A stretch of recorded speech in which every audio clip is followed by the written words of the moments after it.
Thanks guys, I know a lot of you are here as well for the children today in Glasgow.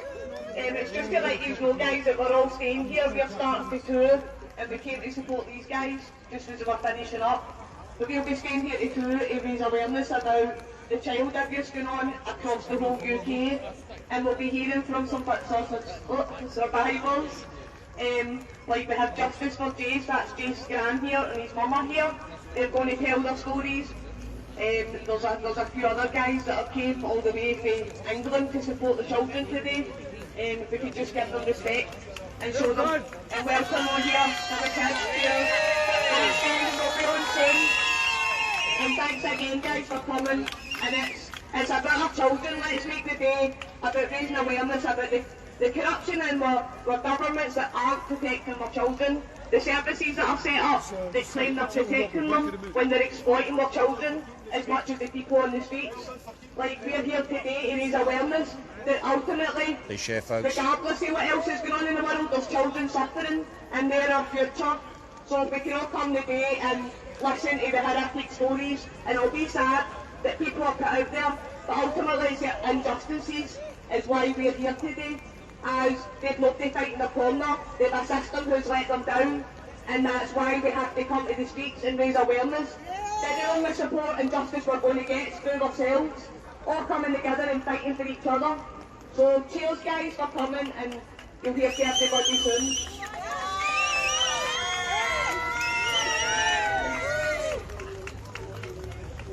Right folks, so the Children Unite demonstration is starting now folks. There's a lot of people here for their kids.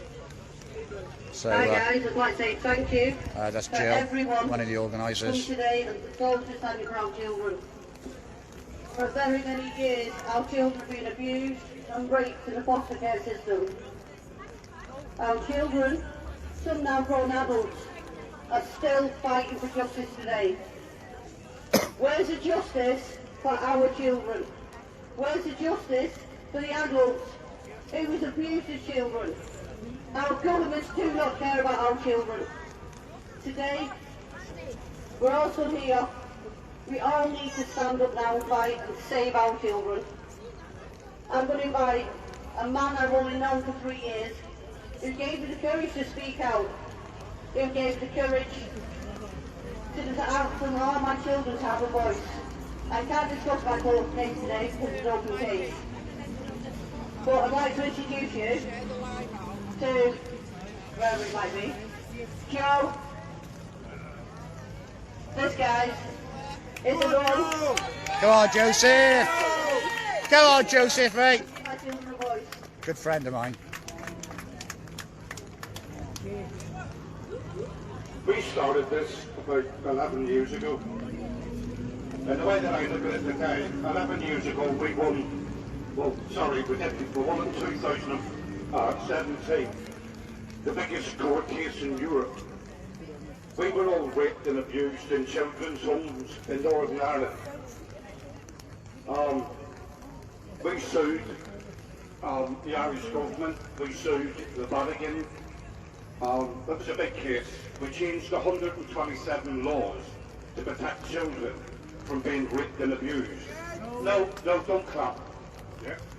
The laws that we changed in 2017 haven't been implemented by the Irish government or the British government. Yeah. That's how complicit the government are about trying to protect our kids. The government don't give two shits about our kids. Right? The same way I'm still here today, suited and booted. I'm here to talk about child abuse, of course they have. But when it comes to the veterans that we have in this country, our veterans are living on the streets, they're dying on the streets, and the government are not doing anything about it. Yeah? We, the people of the country, we've got to make that change, because the government are never going to do it. And the way that I look at it, as a dad or as a mother, if we can't protect our children in this country, yeah, what does that say about each and every one of us? Yeah? And we can do anything to protect our children. But the government, they won't. And the only reason why the government won't is because there's 160 MPs in the Houses of Parliament in London that are on the sex register. 160 MPs. Now, that could be anything from, sorry for saying it, touching your secretary up to paedophilia. Yeah? Leon Britton, we were in Kirkcaldy in 1977. Yeah? Whenever Leon Britton became Secretary of State, he came to Kirkcaldy. Why did he go to Kirkcaldy? Yeah? Lord John, he was allowed to die without being prosecuted. Ted Heath. The list goes on and on and on. Prince Andrew, really? Yeah? When you look at Lord Mountbatten, yeah? Paedophilia in this country, as far as the British government are concerned, and the Scottish government, and the Welsh government, and the Irish government, seem to think that it's okay. It's not okay. That's why we all do what we do. That's why we're all here today. Right? Children are supposed to be our future. Lead them well and let them lead the way. Us as parents have to stand up and go against the establishment because they're not doing nothing to protect our children. And we have to make that change. Not them, we do. The government or everything that's wrong in the country, whether it's for homeless, whether you're a vet, or whether it's just general homelessness, whether it's rape and abuse, whether it's forced adoption, whether it's vets committing suicide. Even this weekend, look what happened down in London with the Quarriers. The Quarriers served 200 years with the British Armed Forces. Look at the Quarriers, 3 of them on hunger strike, just to try and get the same pension that a policeman would have or a vet would have. And this government is complicit in every single thing that's wrong in this country. Whether you're having to go to your food bank to feed your children, we're the 6th richest nation, apparently we're supposed to be, but we're not. Yeah? The government gave us nothing. But I tell you what, you come over here in a boat on the back of a lorry, you get every single thing handed to you, everything handed to you. That's wrong. Time to start looking after our own, time to start making that change, and we the people will keep fighting, and we will make that change. We will not something back. Nice one, Joe, mate. Joe, fucking awesome. Right, the next lady that's coming up is Jace. Justice for Jace. I don't want to go too much into her over it, but Jace up to it. Justice for Jace! Justice for Jace! Hi everybody, I'm here today to tell you a bit about my son's story. In January 2020, 1 week before my son's 4th birthday, he was sexually abused by Adam McMaster. His mother was a family friend and we invited him up from Manchester to stay with us on the 17th of January 2020. Kerry Wilson, Adam's mother, told Adam to take Jace into the bedroom to play with the PlayStation. He double locked the doors and sat my son on the bed and told him what he was going to do to my son. My son told him no, but Adam told Jace to be quiet and pushed himself upon my son. After raping my baby, he told him that if he told anyone he would kill Jace and his family. From that moment, my son was left traumatised and infuriated life. He stole my son's innocence. He destroyed his childhood and left my son with a life sentence. Jace kept this from us for 6 months and finally owned up to us and told us what happened. That night I went straight to the police, begging them to help me. A video interview was then set up for Jace. The police didn't even allow me in the interview room to meet my traumatised 4-year-old son. For this video interview, the police told me that Jace managed to give them even more details than what he first told us. Things that no 4-year-old would know or understand. The police told me that with what Jace had said in the video interview, this was enough to take Adam to court, but they had to do more investigating. Justice for Jace! During the investigation, Adam McMaster still to this day has not been questioned. Yet in 2017, when Adam was 13 years old, he was at Swinton Police Station being interviewed for the rape of a young boy and his little sister. They had all the evidence against Adam for this to take this further. But, like Jace's case, this wasn't taken to the High Court because Adam's apparent lack of understanding. Yet he knew what he was doing that minute. He threatened to kill my 3-year-old son if he told anyone what he had done. Also during the investigation, 7 other victims had came forward, also from Manchester, near where Adam lived.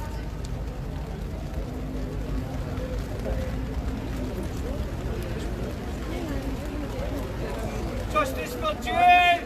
Justice for Jace! Justice for Jace! All the adults and children gave the Manchester police their statements, but the police never lost these statements. And since 2017, the social work and police has put restrictions in place for Adam, that he was not allowed near any child under the age of 18.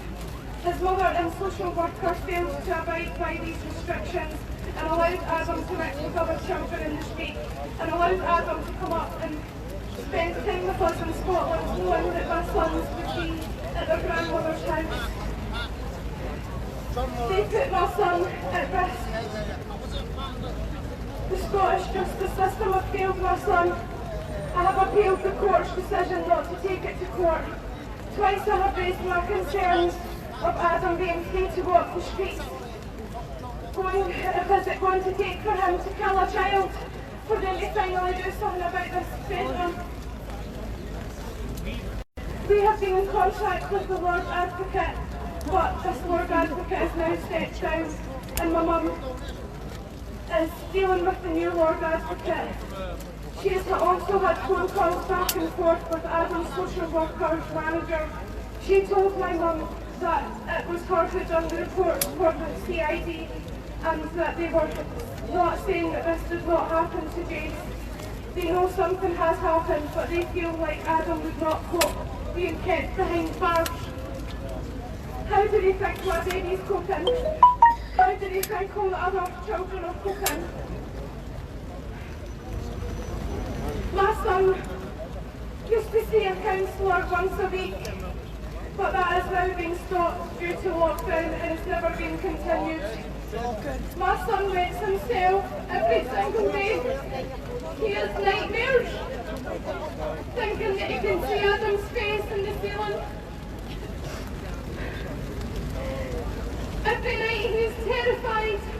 He's scared to meet new people, especially men. He can't trust anybody. My baby isn't the same little boy anymore. He suffers on a daily basis for what Adam put him through, but they are allowing him to live his life as normal because he wouldn't caught being behind bars. How do we think my baby's coping? My son is only 3 years old. Let that sink in. I would like to read a poem that was wrote for my son by a lovely lady called Shell Robinson from the group We Hear You. The world now through Jace's eyes. I was a happy, carefree little boy, then my life changed. A child rapist entered my life, and from that day my life was rearranged. He took away my innocence before I even knew what it was. He left my family heartbroken, fighting a never-ending cause. Scary word justice for me, and they bravely fight for this every day. The paedophile should be held to account so another little boy don't have their childhood taken away. I know my mummy loves me, and I know that she's so sad. I don't really understand why. I'm only 5 years old, a small lad. I try my best to be happy and play and fool around, just like any other little boy, but at night I'm scared and break down. I didn't used to wet the bed, and I wasn't plagued with nightmares. I used to sleep soundly before I was told the system don't care. You see, my rapist walks free, whilst I am now locked in a world of my own. Because my rapist has learning difficulties, it seems the violence violence is condoned. He is deemed a vulnerable adult, but I'm just a little boy. What will this man do next? My mummy is scared another childhood he will destroy. I may not have been the first, and my mummy's fear is I won't be the last. How many of us will be hurt and be haunted by our past? I don't know what my future holds, and I know my mummy worries. She wants me to grow up happy, but right now there is no hurry. I want to be a carefree boy and enjoy my childhood. My mummy will make that happen, but that night remains misunderstood. Maybe that is why mummy cries, because she sees just how much I have changed. The world now seems an unsafe place, all because I met a man who's arranged. I don't want that man to hurt others, but no one listens to me. I'm just a little boy that the justice system don't care to see. But what happens in the future if this man continues to walk free? Will the next little boy be killed? Or will there be others hurt like me?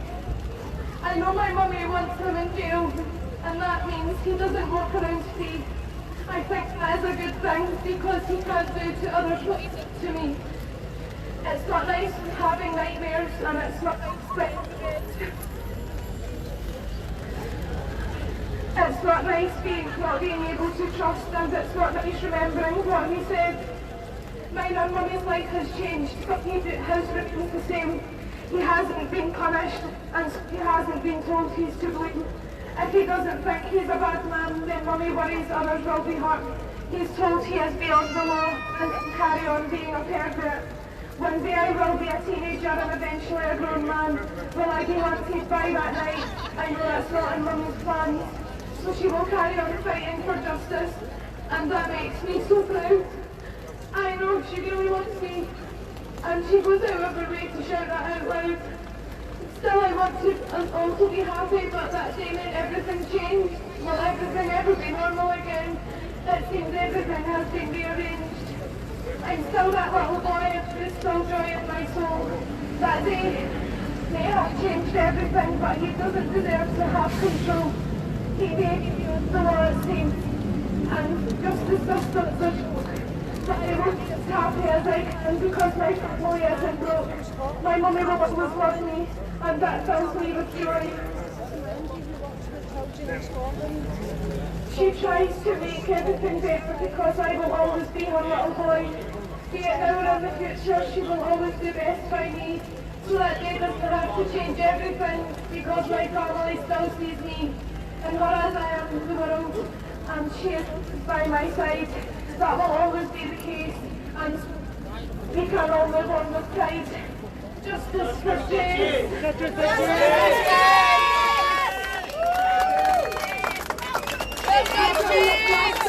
I hope you can see it, and I hope you can see what you've done in a little boy. Your life will never be the same, and I'll make sure of that.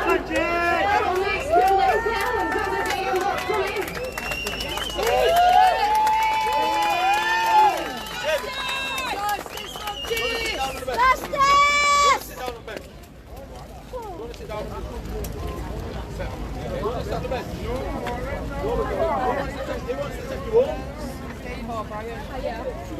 Rhys, what's on the bed? That lady there.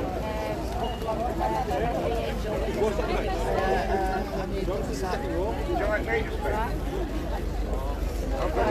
We've got a speakers list. Yeah, we got speakers list. Sorry. Yeah, the next 24 we're going to have up is Sandy and Jane from Quarriers. I've met Sandy and Jane online. Right, we need to I've heard a bit about Quarriers and what they do with us. So let's introduce everyone now. Sandy and Jane. Two very great people. And it's been an honour to meet both today.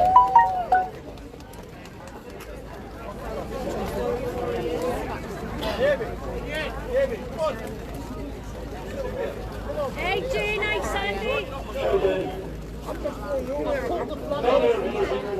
Yeah, when that goes on, we'll let you just at the minute. My name's Sandy Smith.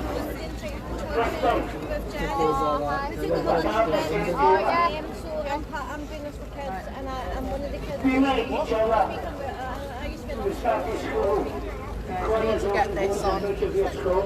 Yeah. My mother worked there as a relief. My mother was a nurse and she worked in the hospital at Quarriers. Then she went on to do a relief cottage eye. And through my mother's health, my mother suffered from asthma and heart problems. My mother spent more and more time in hospital. From going to school in Quarriers, I became a Quarriers child. I was 7.5 years of age when I was taken into Quarriers. I was taken up to a cottage 24. My abuser, I can't mention his name, but I do mention his name, because why should that keep us locked up inside? Why should he be protected and I'm not? I was taken in to this cottage, and I was met by a man, I can't mention his name, but I was never told I couldn't mention his wife's name, a Mrs. Hill. So, put it together. And when I was came up to this cottage, the door was shut behind me. And this man told me he was my new father. I told him I had a father. I received a slap in the face which put me in my backside. I was crying. He told me to get up, stand to attention. And I swear this man's eyes, the white turned red. It's the only person, I've only seen 2 people like that it's happened to. One that I really can't talk to about, that was Rhys. But this man's eyes, this man was unbelievable devil, and he was. See, this man wasn't human, he wasn't a beast, he wasn't an animal. There's no words to describe this man. Just after my 8th birthday, it was less than a week. My name in that cottage where I went in to a life was Boy. I thought my name was Boy. And he pointed his finger at me one evening and told me, this is, the rest of the kids had to go out. This man's wife was sitting in the sitting room. She knew what was going on. And back to Reba, and this one night was getting ready for bed. And there was a fantastic young boy in that cottage. Only wee boy. And all of a sudden, he wouldn't talk to anybody. He's kept himself. Didn't bother. And I noticed on his back, I seen scars that I'd never seen in anybody before, I've never seen since. And I said, what happened? And he told me he fell out after me. I became one of these kids that fell out after me. I've got the scars as well today. I gathered up the evening dishes, washed dry, put them away. I was told my clothes were dirty. I was a dirty child. Get my clothes off now. I was standing with a pair of pants and a wee vest on. And I was ordered to take them off. I put my hands down there trying to cry and I was told, stand up, dirty boy. I put my hands down. He started looking over me. He had a wooden chair. And he told me to kneel in this chair. I felt that man's hands in my body. I felt his hands inside. What I felt mixed wasn't a finger, put it that way. I was screaming, I was praying. This was a home where we'd sit every night in a circle, reading bits of the Bible. It's the only thing I know. Genesis, Exodus, Leviticus, and blah, blah, blah. We'd learn that. Every child did learn that at 5 years of age.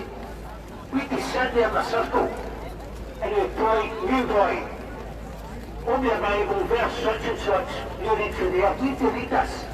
And our kids here at 5-year-old. And if they were one word wrong, they were grabbed, taken out, stripped, flogged, with a 2-prong leather belt. Every one of us, we were petrified. Absolutely sick, scared. And this 2-prong, I know I was. I just wasn't sexually abused. There were other forms of abuse I had to do in this one. I'm too rude to talk about. masturbation forum, that's right. Other forums, discredited. I only spoke out fully clean this year about the abuse. What happened? I've been asked many times, why did you never speak out before? I did. When I was abused, I went to the main office in Quarriers Orphan Homes. There was a man, a Dr. Davison, and another woman, I don't know who it was. And I reported my abuse. They phoned my abuser, and he came up, and he was in a rage. I was grabbed, I was slapped in front of these people who were supposed to be protecting me. I was slapped in front of them and they did nothing, not one thing, to help me. Again I was crying. This man told me, you wait till you get back to that cottage. You're going to receive the biggest flogging in your life. I was petrified, I knew it was coming. I thought that I said I made it up to save me a beating. How wrong was that? I was taken back to that cottage, stripped naked again, abused again, flogged again. I was rolling up into a ball, praying to this man on the other store that would help me. I was praying for help me. I never got that. I lost my religion, I lost my dignity, my pride, everything. Through that. I'm through that. I rolled up into a ball and tried to protect myself. I was told, go on your stomach now, boy. I ran to my stomach and he put his foot in my back so that I couldn't move, and he set about me. There's certain ways that Jane touched me in my back, people touched me in my back, and I'll turn round with a fist. I'm petrified. I start taking panic attacks. I don't mean to do that. I try my best to the man arm. I defy hearts to do arm. They support me again. Now, our abusers gets more support than they do. There's 180 of us Quarriers warriors all fighting for justice. We want Quarriers warriors to give us a written apology, which they're refusing to do. They will not give us a written apology unless we sign Nicola and Co's. We've got a paper. They came out with an act, the 26th of September 1964 Act. That prevents anyone who was abused before the 26th of September 1964. We cannot take our abuser. I've got one still alive. I can't take him to court. I've seen him once, and he was looking at me laughing as he walked by. I've seen many of the people who are abused, children in there, and they just laugh at us. We did meet one. I'll let Jane tell up that story with the one we met. But by God, she smelled that day when we met her, believe me. I wasn't just sexually abused once. 4 times. Am I penetrated? Oral sex? Don't know. Beatings? Don't know what's going on. I was going for that. To the words, don't tell anyone. Was firmly locked in there. I've lost count how many times I've tried to hang myself. Slit my wrists. Walk out in front of trains, cars. I've done it. I've been there. I've been there. Almost succeeded in 2011. I took an overdose of bubbles, washed down with a bottle of whiskey. I'm not a big drinker, but I managed to take a bottle of whiskey at night with all these pills. I can remember, it was a date one day, I remember sitting in the living room. Looked out, there's a beautiful blue sky. I thought, this is it. I'm going to be free today. This is the end here. I'm going to wake up in heaven. I'm going to be saying my mother, my father, my brother, my sisters. I'm going to be happy for once in my life. I did wake up. But I woke up my psychiatric hospital. I'd been searching for more protection. All I wanted to do was die. I was sent to Dyke Hospital in Paisley, which is just along the road. And there was so much of a risk. I got shifted to a more secure unit in Kirkcaldy and Fife. They put me in meds, and then they said they were doing a bit. So I wasn't talking to any doctors or anything. I was transferred back to Dyke and Paisley. And a psychiatrist would talk to him, nurses, couldn't speak to anyone.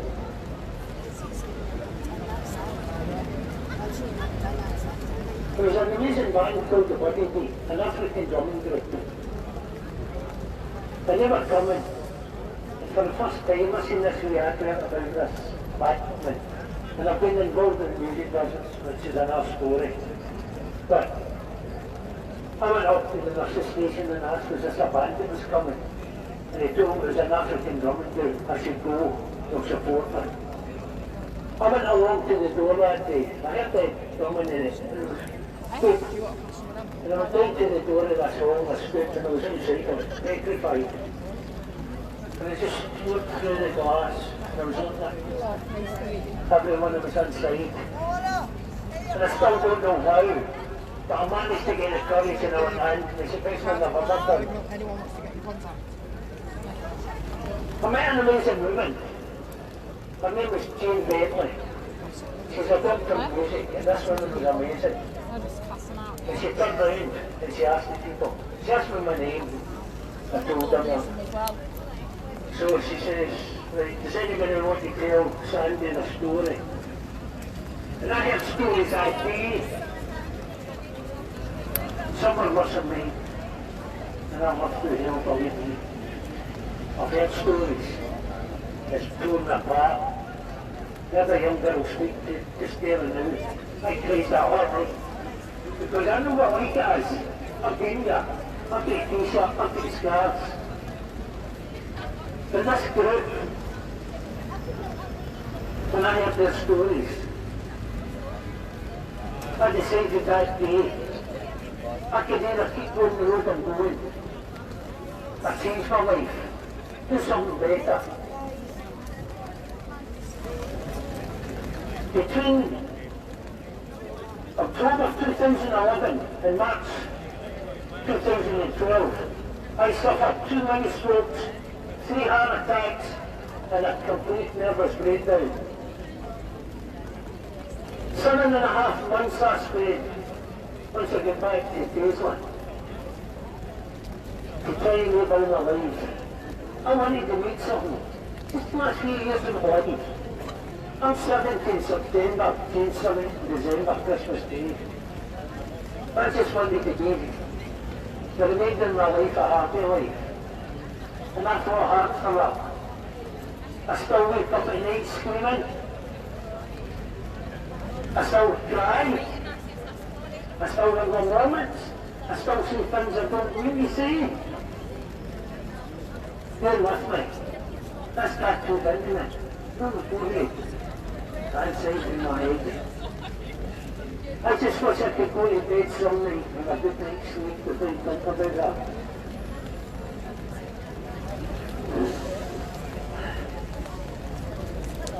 Every night before I go to bed, I'll tell you, I got in my bedroom and open the curtains and look at the stars. Every 7 stars deserve to come in my life. So many people really important my life today. We can all make mistakes, happen it many times. But we should all be united, coming together. Coming together, supporting each other. I look today. There's a bigger crowd than I've ever seen here before. We're coming back here next month, on the 25th of September. This is something that's never been done before. We are uniting all of the warriors. Sorry, we're uniting them. We're coming, and we will not be stopped. We're going to have a free night for everyone, because there's an injustice done to them. two guys are standing not far from me. And why? I respected his family so much. I respect this man. And he needs justice. So many needs us, but they get denied. What right has a government got to deny us justice? What right have you got? I can get £100,000 today paid into my bank account if I sign Nicholas Sturgeon's bit of paper telling me I will not take Quarriers off and homes to court. I will not take my abusers to court, nor will I take the Scottish Government who made all these rules and regulations that orphanages would go by, but failed us. If we don't take them to court, sign that 100,000. Well, we can stick that money where it's in good chain. I will take nobody. All I want is a bit of paper. It's all of us. I've made this clear to day one. Money does not cure. Apologies does. I've got one bit of paper, and it did come from the Scottish Government, apologising for the abuse. Quarriers off and home, no. We have to fight for everything. There's 180 of us now. Our stories are heartbreaking. What they done to Jane in Quarriers, she'll probably talk about. I'll never forgive them. Never. For abuse we suffered. Jane, what they done with their fingers? One of our brothers was penis. We were experimented on. This is things Quarriers don't want. We've got a proof.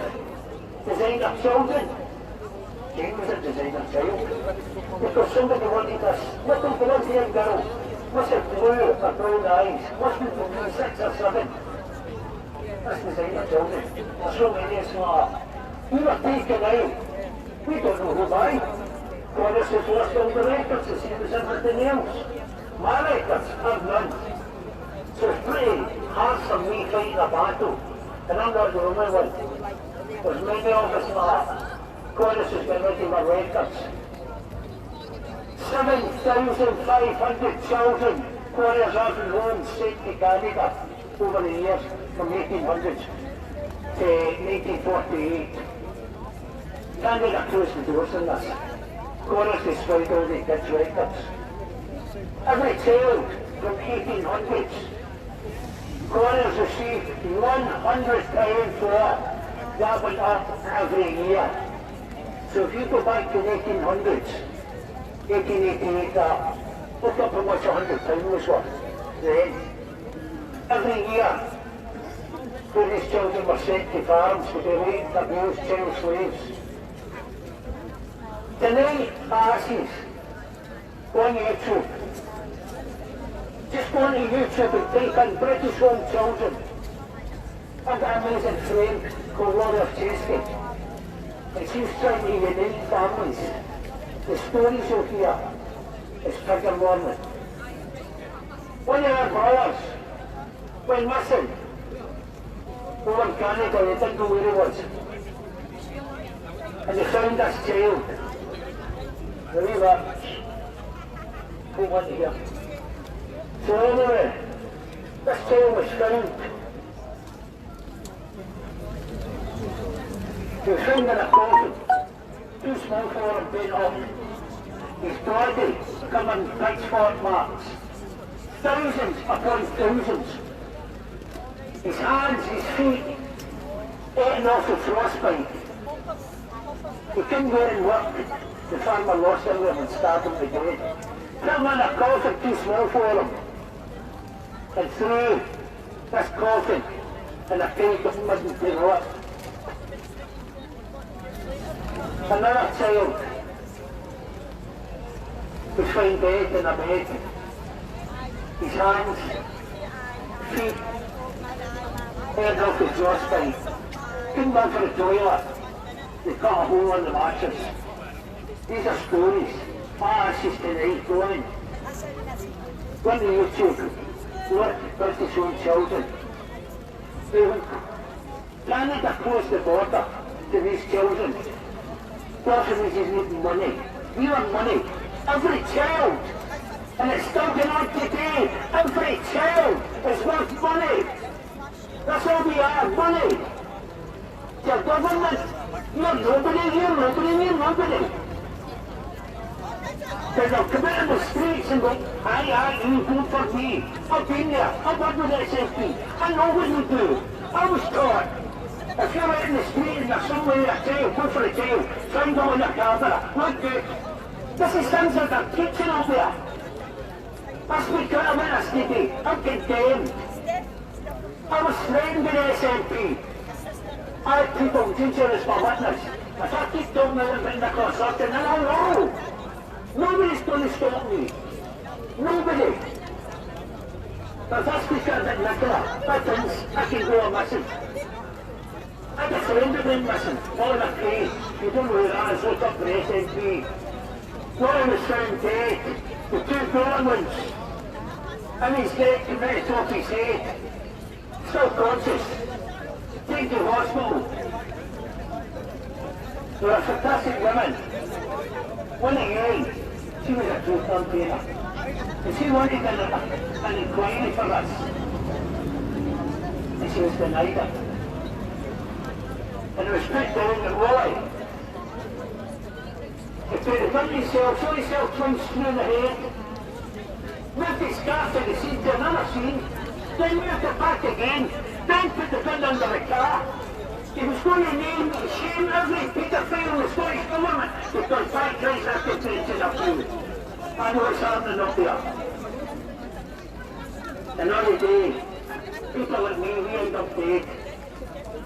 I end up in mental asylums.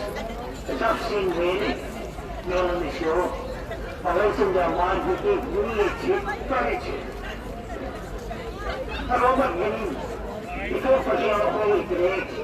That's a man who looked up Holy Greg. So Robert Green is no longer here. But he's one that they gave courage because by Grace Farms he's hard to see. But when the hands over the chain, I've said enough, I'm going to put upset. But boys, listen carefully. There are a few people speaking. But telling that story here, and this is true facts.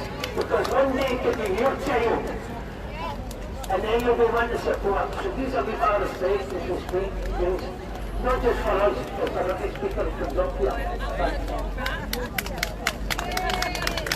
Hi,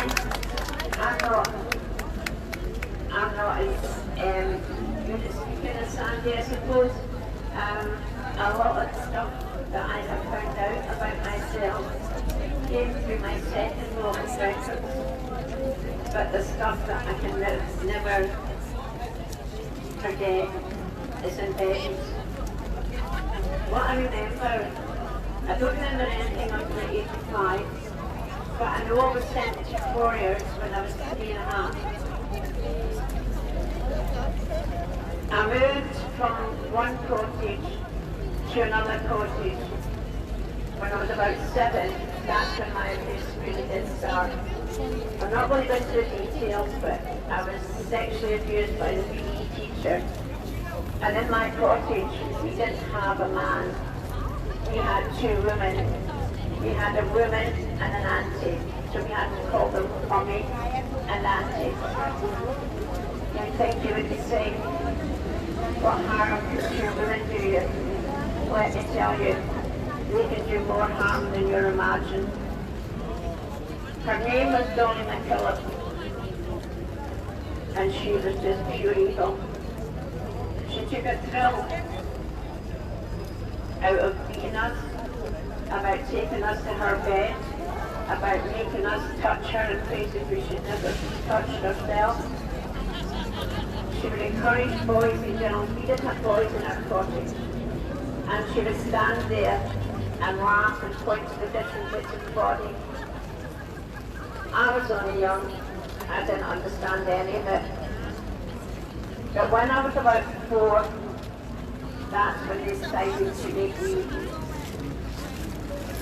proper. I was broken. I was born with no fingers. Sorry, could you hold that? but no fingers on this. I had that, sorry, I had that finger, but that was just a clump, you know, just one lump. Same here. Quarriers didn't have any disabled children when I was in.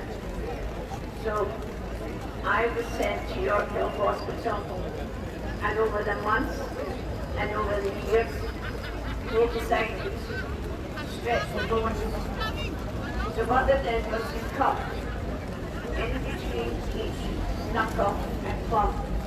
They put pins and rods. Have you ever seen somebody that broke their leg and they put these metal bits in to stretch it and heal it?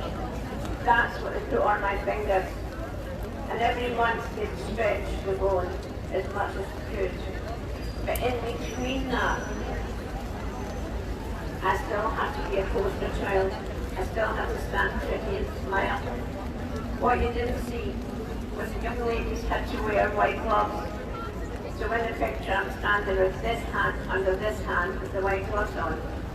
They used to fill the finger bit of the gloves with either a pencil or rolled up cardboard. They would force my fingers in there. What you didn't see was the blood that was dripping down. That's how I ended up being broken again. All through my life, I have a visual reminder of my abuse. People can put it away for a bit. You know, yeah, you were abused as a child, you can put it away. I don't want to face it today. But from the minute I wake up in the morning to the minute I go to sleep at night, that's my reminder. That's my reminder of what Corey has done to me. Sexually, I know now that was wrong. But I've got to remember, I was a child. They were meant to take care of me. For years, I thought it was my fault. I thought, right, I'll dye my hair. I don't need to be blonde anymore. I'll dye my hair. I even wore contact lenses to change the colour of my eyes. Because I thought I was the one that was making them do these things to me. But I now know I wasn't the one that was wrong. So to Nicholas Sturgeon and to all these MPs, which is wipe under the carpet and say, sign a bit of paper and I'll give you money. Well, they're in for a shock, because I've already started legal proceedings against Quarriers. But I'm not going to finish with Quarriers. I'm going to take on the Scottish Government as well. I've got no intention of sitting back and being told to be quiet anymore. I might have a small voice and I might be small in stature, but by golly, see when I get started, they better start planning. Well done! That's just some of it. Some of the things that happened to us we cannot talk about. The thing was speaking, I was looking around about there. I seen a fellow standing there with a gentleman. But I'm good. How these guys can do that? The decoys that goes out and listens to these stories. I don't know how they can do it. That's a very great believe that, because by Christ downs have been this for us when we were kids. We never had any protection. Not one. 180 years alone in our group from Quarriers Warriors, there's another 2 groups going. I'm proud of what I do. I'm proud of who I am. I'm proud of my partner Jane. I'm proud of so many that I look right about here and I see today. I thank each and every one of these for coming here today. As I said, I hope you can come back on the 25th of September, 12 p.m. because the Warriors are coming and our voices are going to be heard. And you're not stop here. As Jane said, we are going for the Scottish Government. We are going for Quarriers. We are going to win. We have won balls. I'm finishing that, guys. God bless each and every one of you.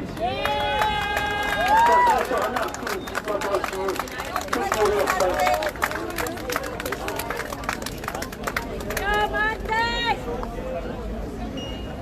coming to final. Hi guys, we'll pass you on the order form. Hi everybody, welcome to Glasgow. Just want to start by saying thanks to everybody who put us together and thanks for choosing Glasgow to come in.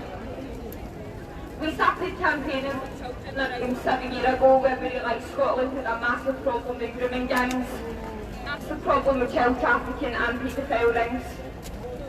We started trying to raise awareness of these issues and that's when we realised that these issues run much deeper than we could ever imagine. While doing this, that's when I met Mandy. For the last 2 years we've been working endlessly trying to expose the dark side of Scotland and expose the beasts that are hurting our children. Expose Scotland! Yes! We have campaigned constantly for change, like doing petitions, letters, emails, demos, anything we can think of, we've been doing it. And there's no change because people don't care. People do not care because it's for their children. But it could be, it will be one day. Our children aren't safe on the streets of Scotland at all. People really need to start listening. Our children are being exploited, they're being trafficked and they're being murdered. Nicola Sturgeon says this is all a myth and it doesn't happen. That's a liar! It is not a myth that 100-member grooming gang walked free back into the streets of Glasgow after abusing 150 young girls. It's not a myth that 27,133 children have went missing in Scotland since 2018. It's not a myth that 65,000 kids have been the victim of sexual offences in Scotland in the last 5 years.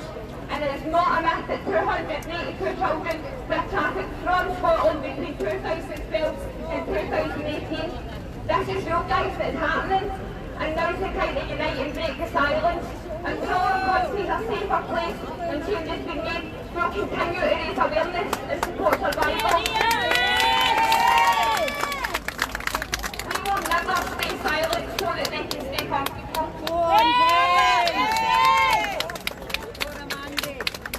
Hi guys, I'll just pick up where Laura left off. I started this fight 17 years ago. I was going into social work to expose paedophiles and I made it known in the job. And I was targeted by a paedophile ring, where sadly it took me 17 years to figure out that that paedophile ring is actually our system, all our system, and they're in all our system. And my fight was alone for 17 years until 2 years ago when I met Laura and I realised she was serious. I genuinely didn't think we would ever make change. But by meeting Laura, I know we can make change. It's our generation's duty and job, by knowing the stuff we know, by knowing where the paedophiles lie in our system, in all our system, and they run our country, then it's our duty as adults to teach the next generation who ultimately, our children are the only future we have, and we are the only hope of the future. Without us fighting to protect them, then they're going to have a worse future than we had. And that's quite clear. I wrote a speech out today, but it's not enough with what we go with it.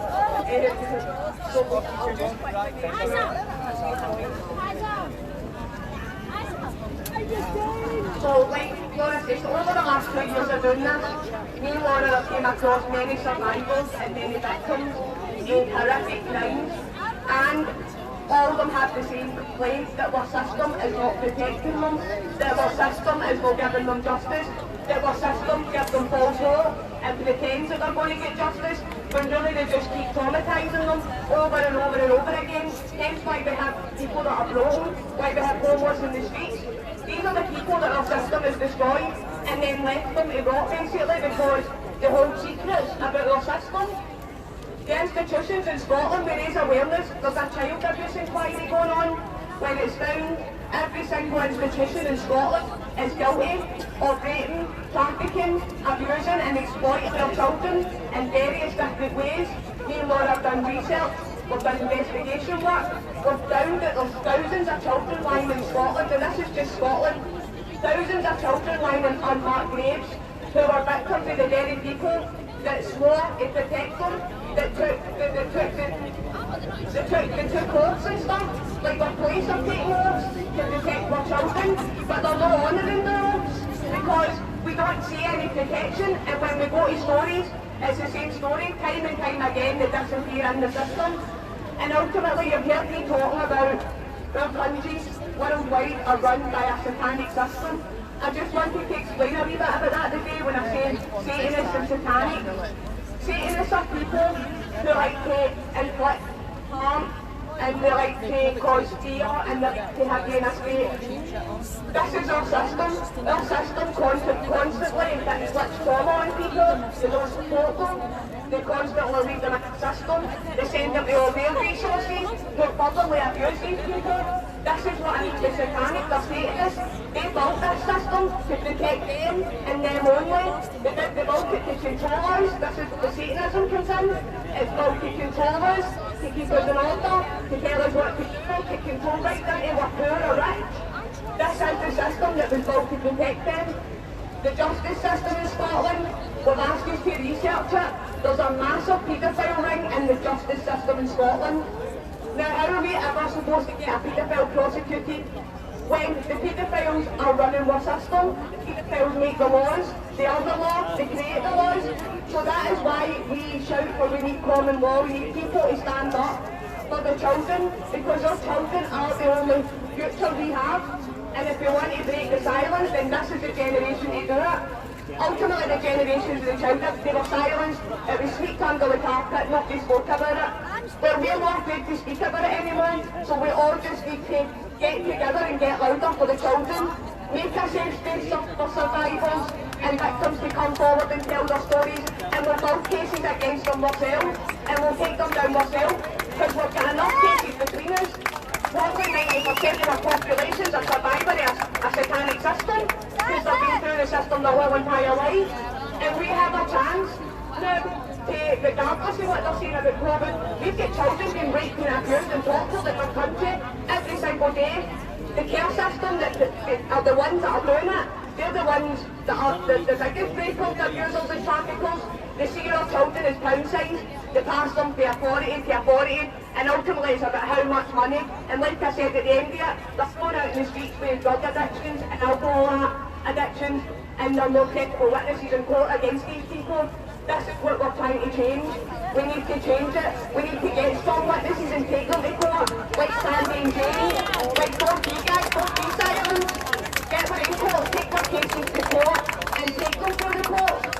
The only problem we have is we don't have money, but I'm sure if we all get together, we can deal with something, we can get these people in court. So,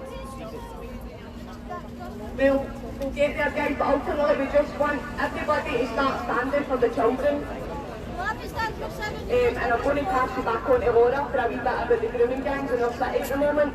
They've got a massive problem with children being trafficked across our city, and nobody's doing nothing. That's why you get people being more in the streets or through lockdown, just trying to help, because nobody's helping them.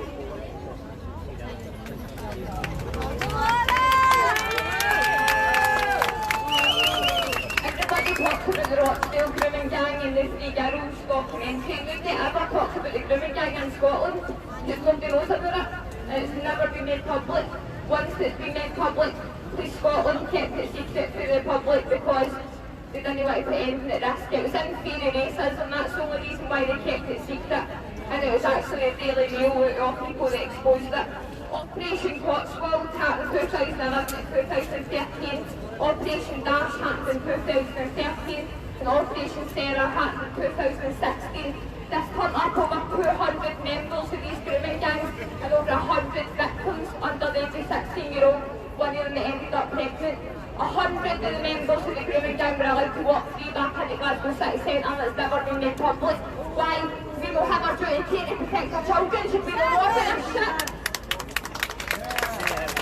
Nobody ever knew about it being mandated. Expose the shit out to everybody knows about it. We'll keep exposed every single day because these people, they're taxi drivers, they're takeaway owners. We don't believe for 1 minute that they've got free back into the streets of Glasgow and they aren't hurting their children anymore. Of course they're still operating. It's a massive, massive grooming ring and it needs to be brought down and we're going to find out who they are. We're going to expose every single one of them. All we had was 5 names out of 100 people because this has been kept secret. The police haven't released these names. Me and Mandy found out these names for ourselves because we work fucking 24/7 on this. We might expose the shit out of every single one of them. We'll expose the taxi companies that are involved and we'll expose the takeaways that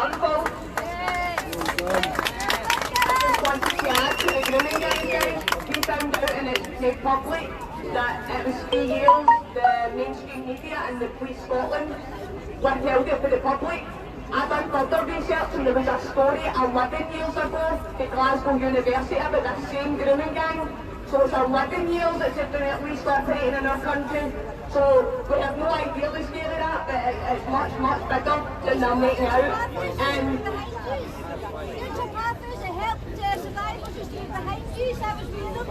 sorry. So guys, like all I wanted to say is, like I said, we're system satanic and it's ultimately they want our children. Look at what they're doing to Quarriers now. They're causing divide and conflict between even your own families. And it's just all a massive distraction to really see that they're going to get their hands on your children. They're sending social services in. And ultimately the research I've done recently is that we're trying to stress to people, the Scottish Government have changed the laws. They've brought in the Covert Human Intelligence Sources Act 2021 and it gives covert powers to any of the local authorities that work for the government basically, and that includes social services.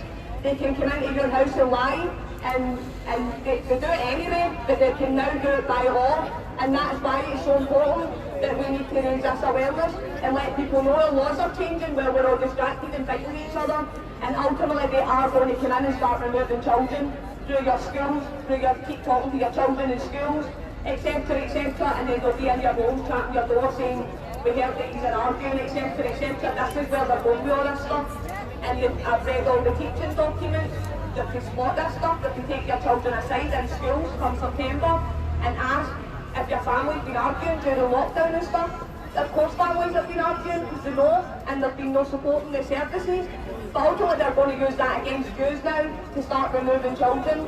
And this is why at the time that we need to walk campaigning every week, because we need to support these people and come together and not let them remove children and stand up for people when they can't stand up for themselves. And that was basically all I wanted to add to Laura, and I want to thank everybody again for coming. Thank you for you, for Laura and Glasgow, and I'm your shout for our kids and all. We appreciate that. And I'll hand you over to Jill. Right, Jill just has to pop back up again. So, where's Jill?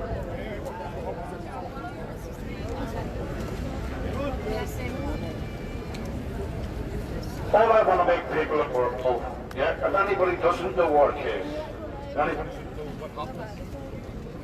anybody doesn't know what happened to us as children, our newspaper reports over there, consider it the biggest court case in Europe. When it came to the government and the establishments today, they done nothing for victims. The whole time we were going through the HIA inquiry in Northern Ireland, we never had any cognitive therapy, we were never given any respite, nothing. And that was under a government-run inquiry.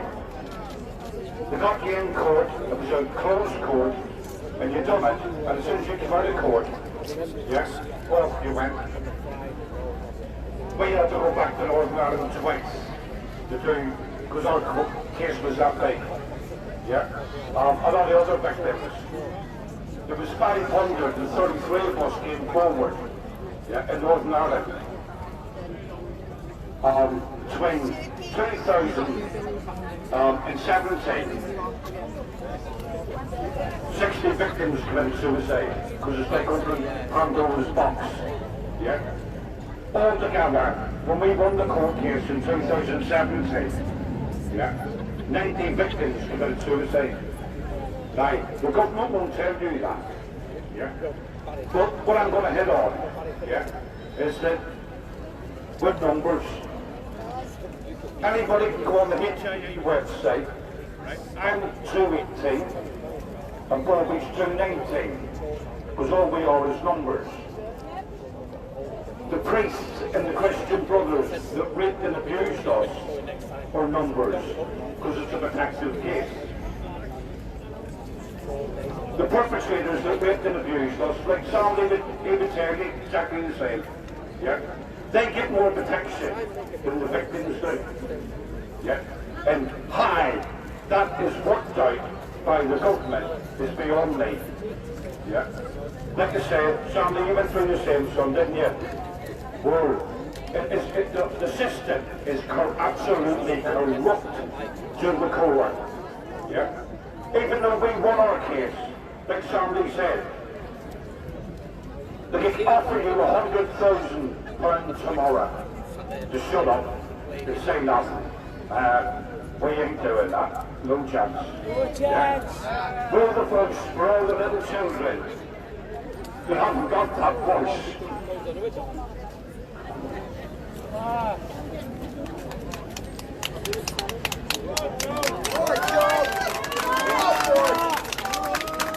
will never stop pushing. I'm not sounding well. I know we're all here. All the truth, it's of England, Scotland, Northern Ireland and Wales. We will never give up. We will always fight it because our children deserve us to fight it. Justice for all. Thank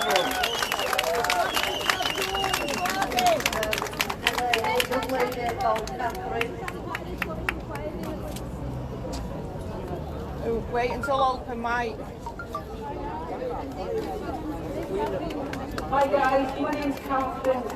It's a bit embarrassing, but I'm doing British Battle. At the age of 8, you made me. My abuse started from the age of 3 till I was 15. So when I was in a classroom, with all my friends, and I was getting sexual education by all the day. And they give you that diagram, and they go, the usual, the man, the woman. And I'm sitting amongst my friends at the age of 12, 13, and realise, God, that's what we've got. Since the age of 3, I was 15. You know, but I started fighting back. And I told him, if he touched me, I would kill him. Okay? You know what he said to me? It's a bit. He said, I know you started your, so I can't rape you anymore. Okay? And I said, well, try it. And we'll see what happens. But he didn't stop at that. You know, I mean, I used to have to take my brothers and my sisters into my room at night. I used to have to put extra clothing on them so they wouldn't rape them. You know what? He's gone now. I didn't get justice. There's not enough evidence. All I'm here to say today is, please guys, fight for the children. Please fight for the children. Okay, I'm 46 now, but it still affects me. It doesn't matter if they're dead or buried.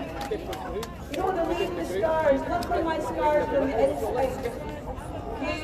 And I just came here to support Dave and everyone here today. Okay, and just say, guys, please, just fight for the kids. Okay? Thank you.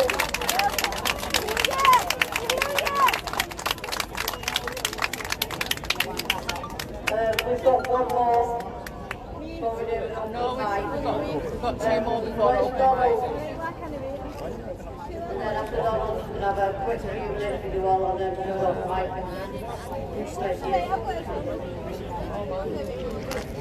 Oh, where that'll be on open mic then. Thank you, everyone. I've done all the promotes to you. No. I'm just going to talk about a friend of mine who died just over 2.5 months ago. And to this day, I don't know what he died of, but they're going to do an inquest on his death on Saturday, the 22nd of January, 2022. I knew Mark Jones for 31 years, and I was friends with him for 21 years.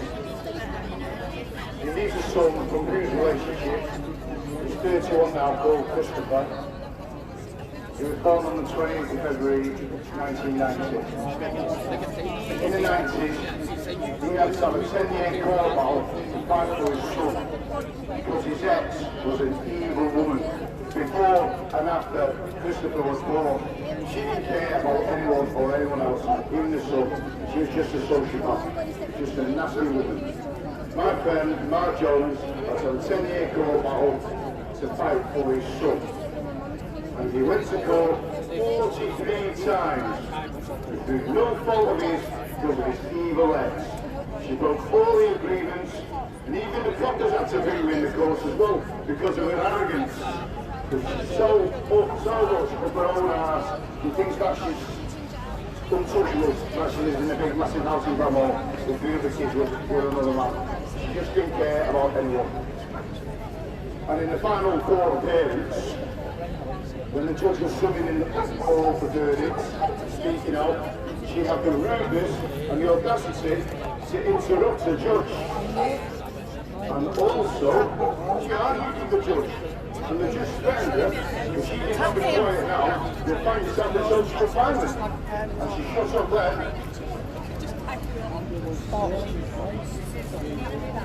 You can't slag other parents off, and you can't be swearing. But in the end, Mark won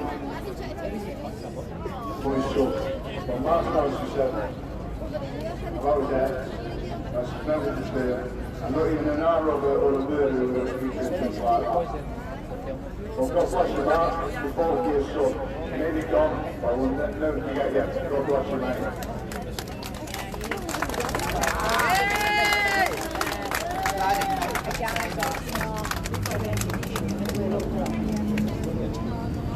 Right, guys.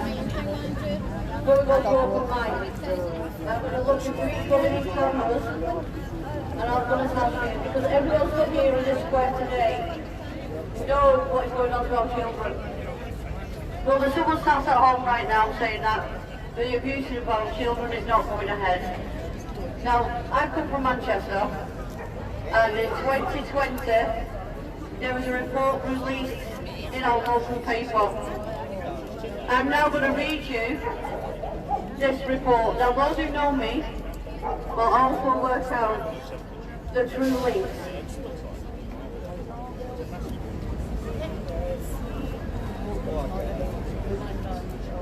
The facility, which is run by Halliwell Homes and caters to children with behavioural and emotional problems, has been rated adequate following an Ofsted inspection. Is it safe to drop the umbrella? Yeah. Is it safe to drop the umbrella now? No, they're like... A children's home put vulnerable youngsters at risk through its 4 safeguarding procedures, a Derby report says. The facility, which is run by Halliwell Homes and caters to children with behavioural and emotional problems, has been rated inadequate.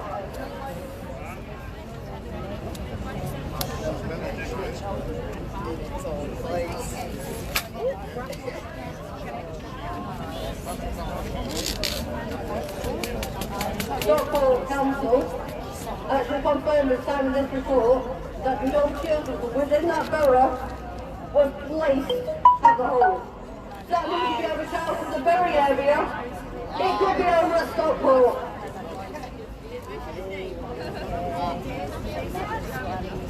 Keep the mic to your mouth when you're talking, Jill. The findings of the report make the worrying reading, which officials have identified serious failures in how the children get social care. Children's safety and welfare is compromised by the all-force safeguarding practices and failed to follow child protection procedures. Management staff have failed to escalate concerns and have referred to strong notice to appropriate safety and staff and agency. The report also notes that suspensions by the staff were not always appropriate, despite most have mandatory and relevant training. From a review the officers' record, it found that some children have been subjected to prolonged and multiple restraints by staff. Now, I know of one incident in this children's home where a child had pulled his broom and he fell face down in a ground restraint leaving him with bruises. As it actually says here, for example, one child held for 45 minutes and another child refused for 30 minutes. A ground restraint is illegal to use on a child under the age of 16. The police actually informed me of that. On one occasion, a child was removed to their bedroom by a physical intervention. That child could be face down on the floor and members of staff moving him. The staff actually continued that intervention in a different room.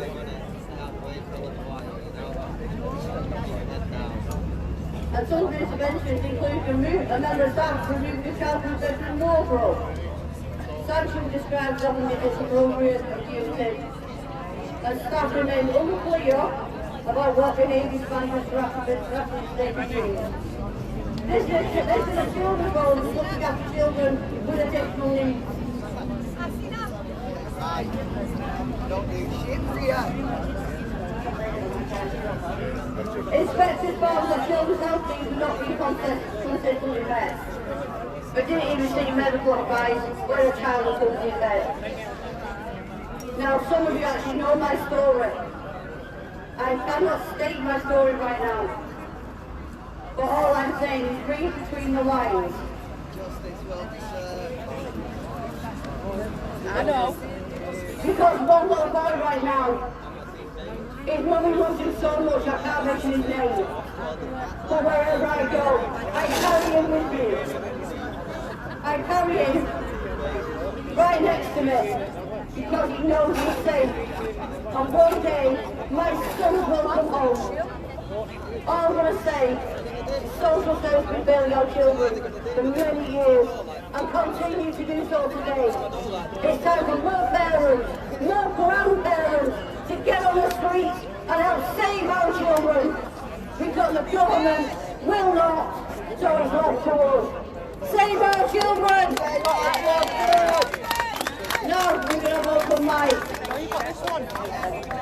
There's a lady there a minute ago what to call. She was just right here. Get that gun now, because that's part of ours. Right. Just been asked to read this as well for you. This was written by someone, there's no name on this. Having witnessed what the local authority is capable of, the local country, to cover up their mistakes, this is monumental message. This is something that people need to be aware of. When you hear a child's been taken, you assume the worst of the parents. But in reality, there could be the nicest people on earth. Adopted babies earn the government unspeakable money.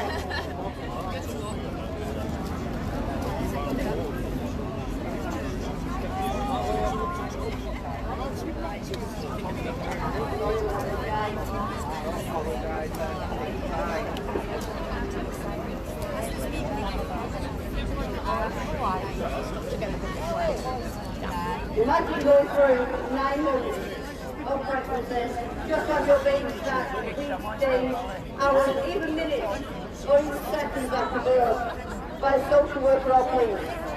Generally, that determines the most safe time. Imagine going through the agony of labour and childbirth, the worst physical pain you've ever been through, and finding meeting or pressing under your joy. Just to watch them taken by strangers. You spent 9 months of your growing up, buying too many tiny baby clothes. Showing up your stamp photos and honoring your bum. Now you're back home from hospital without your baby. The most impactful beside you, your belly's cold and empty. And the clothes you bought for your newborn are left untouched. The travel system is left untouched. The blankets are folded alone. The nursery has spent so much time and effort decorating the density home. You stand before the mirror and lift up your shirt. Your stomach is empty, no kids, no nothing. The precious child that grew as a result of your heart is not back home to you where she should be. She was in foster care and enjoying her first moments of planning this out. Imagine fighting a losing battle for 6 months against social services. You should always ask for you. Go to courses, leave an abusive partner, go to rehab, go to all your appointments, etc. Just be told that your child will be adopted. Imagine having to see your child in a contact centre, supervised by a stranger, who knows how your every move. Imagine going to court and you normalise the social services and the expert make up about you. Made up to make you look bad, and you're not having the evidence to prove it wrong. Imagine being told that your child will be adopted, and you won't see them until they're 18. If this has happened to you, you're not alone.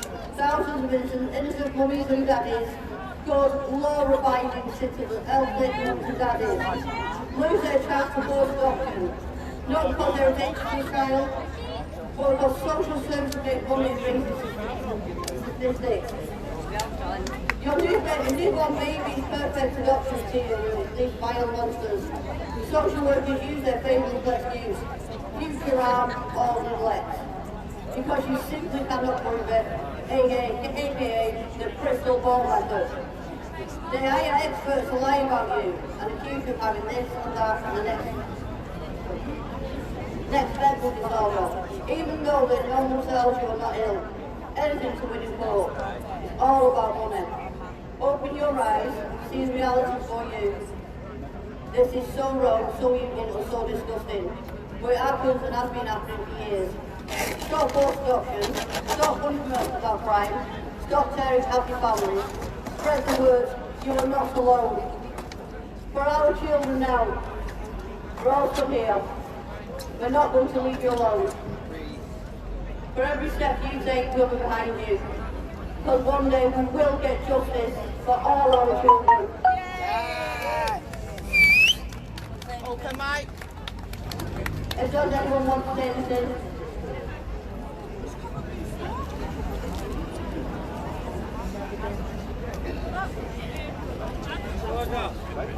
Thank you to everyone again for coming out today and travel, for the people that have travelled as well down to Scotland today for this. I appreciate each and every single one of y'all for turning out. I just want to put it out there that the government, as much as they are trying to tell us that in Scotland there isn't any issues with child abuse, Nicola Sturgeon herself knows for a fact, dating back to 2016, that there was an issue with child trafficking gangs in her constituency of Govan Hill in Scotland. But yet, we write her an email and we received emails back telling us, oh, there's no issues with child trafficking rings in Scotland and there's definitely none in my constituency of Govan Hill. So I'm saying that there isn't an issue there. When we can see it at night time, all you have to do is go up into Govan Hill at night time. From 6, 7 o'clock at night, you see young Waynes there being trafficked out their own homes by parents and stuff. People in Scotland as well, you need to all wake up and realise that this is a real issue. The real issue in the world is child abuse. And we ain't going to stop, we ain't going to stay silent no more. We're going to keep on fighting this battle, and we are going to demand the changes we made, because the changes we made, the justice system at the moment is an absolute joke, it's a shambles. They're all complicit to child abuse here in the government. But yet again, they have to make up random things to keep us all locked away because they realise that we're getting close to exposing the higher elites for the paedophile rings that they really run. I'd also like to say, please check your kids' devices on a daily basis. People might think that, oh, it won't be my child that will happen to. But it can be. It can be anybody's child. So please make sure you check your kids' devices on a daily basis. Also, a big shout out to all the hunting teams in the community as well that are stopping child abuse. Shout out to all the Scottish teams out there fighting hard as well. Appreciate each and every single one of you. Big love up to all the team guys out there that are stopping these online predators at the moment as well. And I'd also like to, this is something that's quite close to my heart and quite close to a few other people's hearts that I know. I'd also like to bring up a topic on how social services are also complicit in the child trafficking rings, and they are actually a higher elite paedophile ring themselves in social services, stealing kids from happy, loving families and giving them away to people that don't even know anything about these children. What is going on in the world like? And then they force them into adoption. What's that about? Why are people being adopted from loving, caring homes? You know what I mean? People that have got loving backgrounds, loving parents to be having the children stolen from them just so that the social services and higher elites can profit from a paedophile ring. It's disgusting. People need to wake up and we need to keep on fighting. We need to demand changes in the government, and that's the only way that we're ever going to get change in child abuse. I've just spotted another family, and I've seen their posts on Facebook. I'd like to introduce you to Justice for Rhys.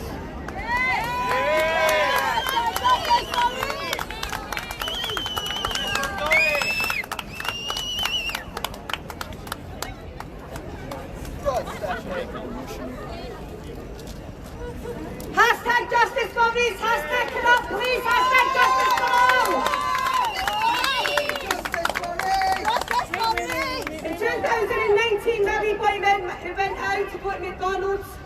I says, right son, maybe boy never returned home. I told the police, and the police didn't do anything about it, so I wrote a status on Facebook begging for help. Ended up finding out who my son was there. It was a well-known older woman, a well-known beast, that other people's died in her house and died in her company, and the corrupt police has done nothing about it. I begged the police to get her in, begged them. My son went missing on the Wednesday, they didn't get her into the Monday. Now that is diabolical. Maybe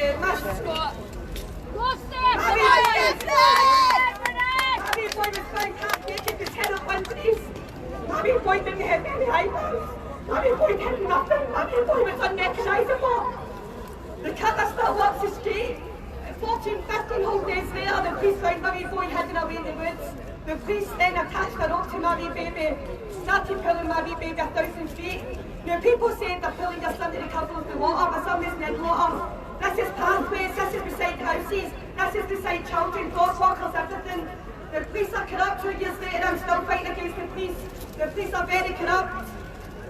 Mark Barrow flees the house, police station at the state of Mahon, was already dealing with which was already involved in other deaths and that never came yet. Mark Barrow's been took off and away from the house station. One of the people have been took off my son's case. People have been replaced. 2 whole years later, I've got a police complaint with Park. The Park is the top high end of police, and they're going to be investigating the police. They all know each other. It has to be an independent inquiry. The law has to change. I need justice for Rhys. Justice for all. Justice for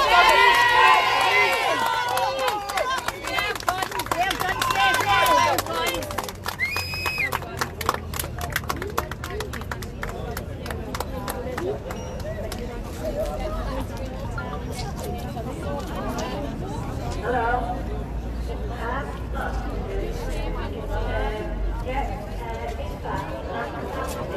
Arrested by the police for on sex offenders registered, but we're not money. People of their children say, yeah, they are, but that's just nothing happened to them. This is Maria, this is my name. My daughter's not with me. They were abused by their uncle, not my brother, the father's brother. And then there's a story, so there was kids, and we only found out 2 years ago, when they went on holiday with this man and his sister, and for some reason the sister said I could put her in the same bedroom with the front man.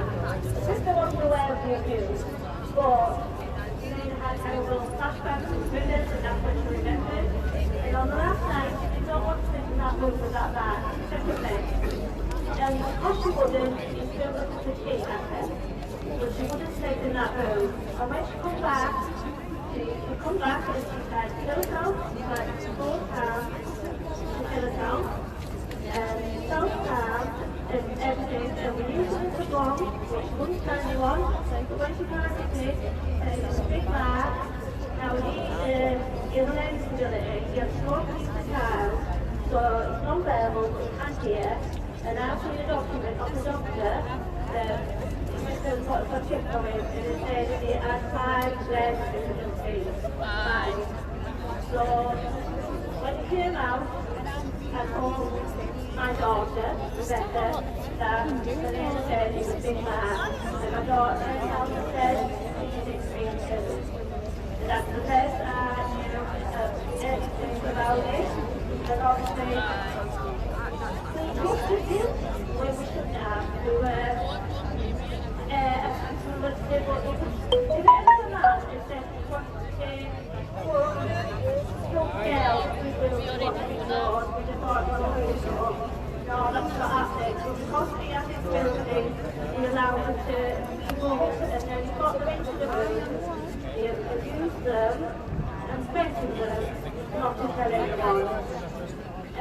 when this has come out, obviously, it was more, and she said to them, I believe you, but we have to protect him.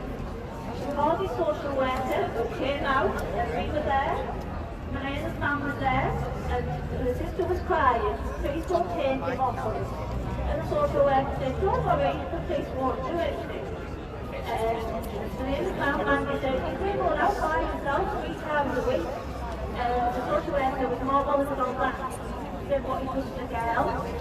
And Rosie, who's the line bitch that she is, said, I'll tell you what about my husband or brother, follow him. Put them there at work at the time, so it was right. He even fell when he was out by himself, and an ambulance was called to him, and he communicated with the ambulance in the hospital and took him home. Now this social worker, even though he said it would be an independent social worker, it was a custody test, and she lied on it. So we went more details, and the time we did details of this capacity test, and when we found out, as an MP, that it found out, how he's been housebound for years, which is rubbish because he was gone out, so he's now to his own distance. He's gone out and his sister was waiting part-time last week at school, but the rest of the family went, which I thought, well, that was a waste of time, but I never questioned it. And I a disabled message to a special school, and they all sign up on everywhere they go. So I communicated with them, what happened with the call. So then, it was done, and they thought, all of the state managed to get home by himself. But yet he had no capacity. So the case was entered in, no further action. Then the police said, they could do it again, the more the police come forward, and still couldn't do anything about it. So, it's not the NSA, right, they come back with, no, you can't do that. So we contacted the social services ombudsman about the social worker. And they told us questions about that from the police matter. But the police said it's not, it's social services. So she was just going to go in there, nobody seems to care, nobody even goes in the care. The abuse, people have been asking after the chicken out. The abuse I'm getting online, but people saying that, what is it? I said I don't wish to offend anyone with disabilities or the children, and the one said I offended society, and I should be ashamed of myself. And I have been lots of people said children things to me. But as far as if someone's got capacity, to plan a crime, take a child and abuse them, don't tell that child, keep quiet. But I'm carrying out and then what was happening inside for it, or a face? I mean, I never thought it was going to be this, I thought it was going to be a computer. But, even though I was 6% registered, it was disgusting, and I know I have to deal with my family, that most would not do that. They know right from wrong. If he didn't know wrong, he wouldn't like to put them wrong. I mean, I know it's so much to do that, accidentally, not normally doing wrong, put someone in the doorway. Well, you can know that person, that's wrong, and they will not do it again. But he did it, they're all going off, put them off. Even my own sister, who's 88, elderly, said he had to get out of his bedroom, and she never went by herself, or obviously she didn't do anything to her. Or it was just the social worker, the school called to go over the family. We have been yesterday, where Blair is out because she's been the sister. But she's been with her. So she called her she told her, said, stop it, you're more than gentle distress. When Blair has been through mental strength and everything that has been possible kids. And we've been said outcast. Hear it more down there. I don't care because the children's money. They get paid as well to look after him, his sister and his brother. That's probably why they don't want to lose his money. That's basically all I've got to say. Thank you.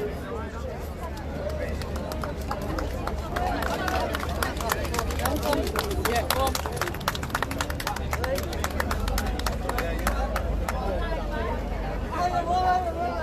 Is anyone else wanting to come up? And then trying to film them. Okay, so I should be able to go here. Well, in that sense, guys, I'd like to say again, thank you for everyone who turned up today. It's been a very big eye-opener for quite a few people today as well. And I think our final words will be, stand up, don't back down, and be a voice for each and every children. Yeah. In the UK, Scotland, wherever you are, save our children. And if you look at the hashtag, justice for Jace, justice for Rhys, justice for Johnny. We have Quarriers children's home. We have the Blair twins. I've got hundreds of them. Look at each and every one of them. Do your own research, you'll know that we're not lying. Well, the government never going to go away. But we're not going to go away. The next one, guys, will be in Leeds on the 18th of next month at 2 o'clock. That will be a night for the children. We'll also mention Southworth on the 25th of September, which will be held here in George Square. Come on down, let's get it bigger and save these children. On you can just like talk. Right back. I've been on a life check. But I want to go back to home.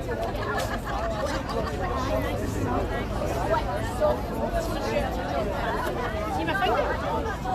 What's your day? My daughter's reading.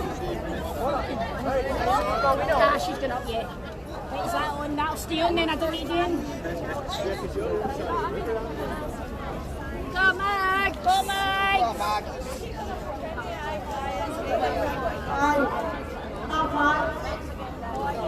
And I'm a survivor, and I want to expose institutions and their care system that went on down in Calgary, went on down as adults. Can we get her to keep still? Max! Stay still. I'm talking to Mike. I said, oh no, stay still. I want to expose institutions and their care system. The way it's been the children is lived in as adults. In a country like this, we're classified as that. Probably get a thousand every time speak up.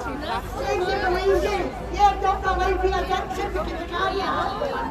You don't know what it's about, you don't realise it was even a goose. Fast forward, we're fighting the man and we're still fighting. You keep on fighting, Max! Come forward. You open up that can of worms again.